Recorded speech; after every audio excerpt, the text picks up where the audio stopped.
જ છે. ઈદનો બીજો દિવસ છે. ડુમ્મસમાં આજે હજારો લોકો ફરવા આવેલા.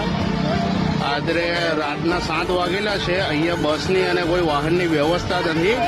પબ્લિક બધી ચાલતી આવી રહેલી છે. રાતના અંધારામાં કંઈ અકસ્માત થશે એની જવાબદારી કોણ લેશે? આજે બસવાળાએ વ્યવસ્થા રાખવી જોઈએ ને. હજારોની સંખ્યામાં પબ્લિક ચાલતી જઈ રહેલી છે. ડુમ્મસથી લઈને એરપોર્ટ સુધી લાઈન લાગેલી છે, તો કોઈ વાહન નથી અહીંયા.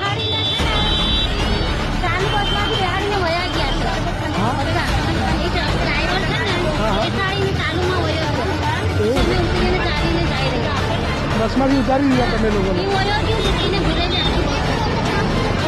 બસ મારી બસ મૂકીને ડ્રાઈવર ચાલ્યો ગયો. જો આવું તંત્રનું કામ છે અહીંયાનું.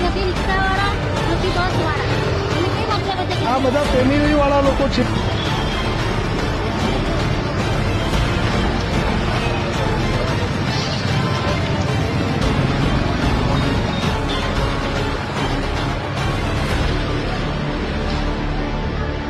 पुलिस वाला यहाँ बहुत सब बैठे हैं और कोई कुछ कर नहीं रहा पब्लिक के. जाना उनके पास, बोलो.